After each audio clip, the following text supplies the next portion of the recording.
और अच्छे से कपड़े पैसे ना हो तो वो तुम्हें रिजेक्ट कर देगी, क्योंकि वो जानती है ये इससे बेटर नहीं है, लेकिन आपको हिंट ज़रूर दे देगी कि हाँ आ सकती हूँ मैं तुम्हारे रास्ते में।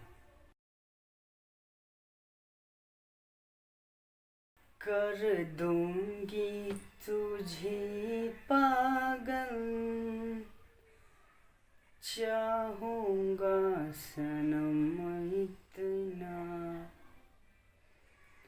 मेरी कभी किसी लड़की से नहीं फटी, लेकिन एक लड़की थी जिससे मेरी फटती थी। लब था वो हमारा। माँ बाप बच्चों को जन्म देते हैं, भले ही सूखी रोटी खा के, लेकिन अपना कमा खा के जो है बच्चों को जन्म देती है। लेकिन बच्चे जो है दिल लगाने में पड़े रहते हैं। उन्हें लगता है कि प्यार हो जाए तो ज़िंदगी जीने का मज़ा ही अलग हो जाता है, ज़िंदगी डिफरेंट हो जाती है। सही है ये बात मैंने ही बताई है। लेकिन अगर हर इंसान को सुकून ही मिल जाए तो फिर दर्द में कौन रहेगा। ये भी तो होना चाहिए ना कि इंसान दर्द से मरे या फिर तरफ तरफ के मरे।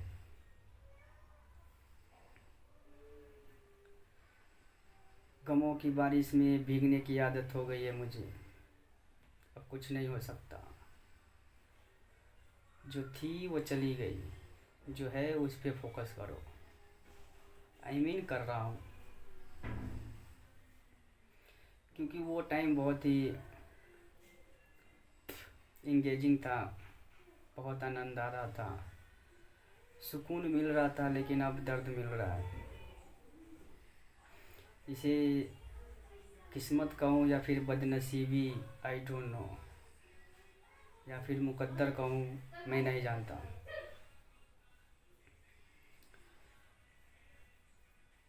क्योंकि मैं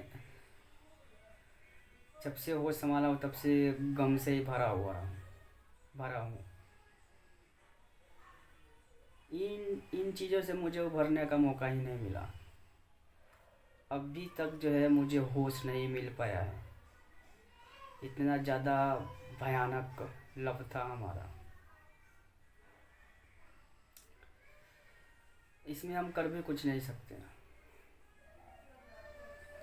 वो दिन गुजर गए जो गुजरना था, वो हालात गुजर गए जो मुकद्दर ने लिखा था, वो भी टल गए। अब लाइफ में थोड़ी चेंजिंग आया है और काफ़ी बेटर है पहले से।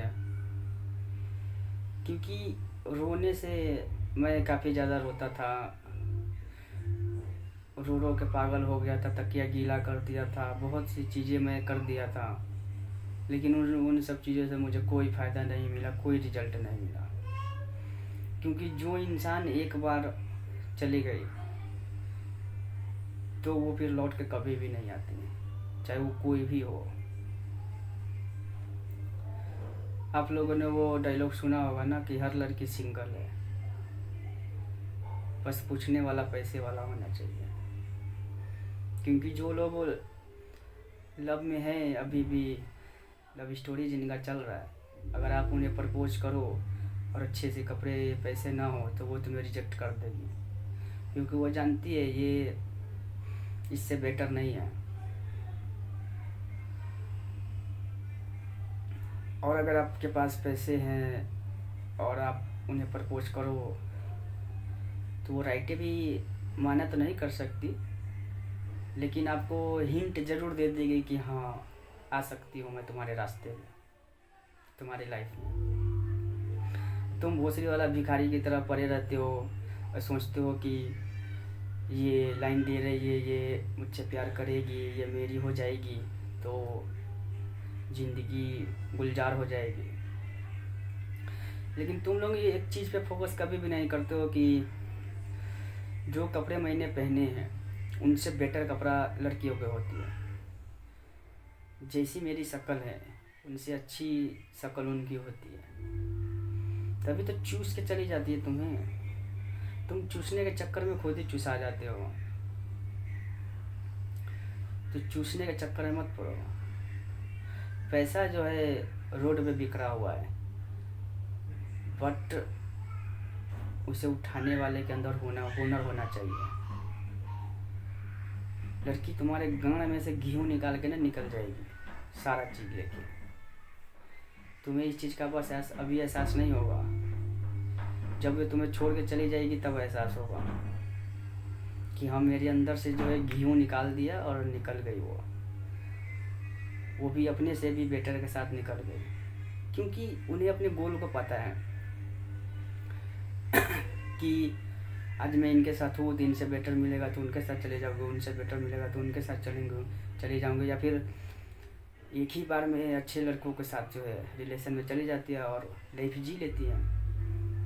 लेकिन तुम भोसड़ी वाले गोल के छोड़ के होल के चक्कर में पड़े रहते हो, तभी तो तुम्हारे होल में से वो गेहूँ निकाल के चली जाती है। सारा जो है कचरा, गंदगी और पैसा जो भी हो सारी चीज़ लेके, और कहती है बाबू मेरा मम्मी नहीं मान रहा है। फिर तुम सोचते हो ये मैंने क्या कर दिया। कैसी लड़की थी जो मुझे ही पेल के चली गई। तुम लेने की सोच रहे थे, वो तुम्हारी ही मार के निकल गई। और माँ बाप तो अपनी ज़िंदगी जी ही रहे हैं जैसी उनकी ज़िंदगी है। क्योंकि जो इंसान अपने माँ बाप के लिए नहीं सोच रहा है तो उनकी लाइफ भी बेटर नहीं हो सकती। उन घर की जो भी है उनमें ही माँ बाप जानते हैं कि इनमें ही हमें एडजस्ट करना पड़ेगा। वो ये नहीं सोचते कि मेरा बेटा सफल हो या फिर निकम्मा हो जाए या फिर गरीब ही रहे। लेकिन जब आप उन्हें राइट वे जो खुशियाँ देते हो, पैसे देते हो, तो वो और भी ज़्यादा खुश हो जाते हैं। ऐसा आपने कभी भी नहीं सुना होगा कि कितने भी गरीब हो या फिर भीख मांग के ही खा रही हो किसी की माँ या फिर बाप, तो वो अपने बच्चे को प्यार ना करता हो। करते हैं। लेकिन अगर आप उन्हें और भी ज़्यादा खुशियाँ देते हो तो वो आनंदित हो जाती है। लेकिन तुम दूसरे चीज़ में आनंदित होने के चक्कर में पड़ते हो, तो कहाँ से लाइफ बेटर मिलेगी। और ये शायर मत बनो और लवेरिया की बीमारी मत धराओ अपने आप को। शायर बनने से कुछ नहीं होगा। मुझे शायरी बहुत पसंद है, और जो लोग गम में होते हैं उन्हें शायरी बहुत ज़्यादा पसंद होती है। मुझे बचपन से जो है शायरी पसंद है। आई लाइक दिस शायरी। लेकिन ये थोड़ी ना कि मैं शायर ही बन जाऊँ और गमों की बारिश में नहाता फिरूँ। इससे तो कुछ नहीं होगा। मैं तुम्हें ये आइडिया नहीं देने वाला हूँ कि ये काम करो और तुम अपने माँ बाप को अच्छी सी ज़िंदगी दे दो और मल्टी मिलियनेयर बन जाओ। No, choice is yours. Choice तुम्हारी है कि तुम क्या करोगे और किसके लिए करोगे और क्यों करोगे। ये रीज़न है। कोई किसी को आपने देखा होगा कि गर्लफ्रेंड छोड़ कर चली जाती है तो कोई अमीर बन जाता है, कोई पागल बन जाता है, कोई भिखार बन जाता है। तो चॉइस है उसके पास है तब ना। लेकिन तुम लोग चॉइस को भी छोड़ देते हो, माँ बाप को भी छोड़ देते हो, अपनी लाइफ को भी छोड़ देते हो और चले जाते हो उन चीज़ों के पीछे जिसका कोई वैल्यू नहीं है। पैसे आने के बाद इन चीज़ों का कोई वैल्यू नहीं है। तुम्हें लड़कियों के साथ ही बात करना अच्छा लगता है, जीना अच्छा लगता है, घूमना फिरना अच्छा लगता है। जब तुम्हारे पास पैसे होंगे तो तुम्हारे पास हज़ारों लड़कियां होंगी, हज़ारों। इमेजिन करो, हज़ारों। तब तुम्हें कैसा लगेगा। Imagine this. तो काम पे जा, आराम कर।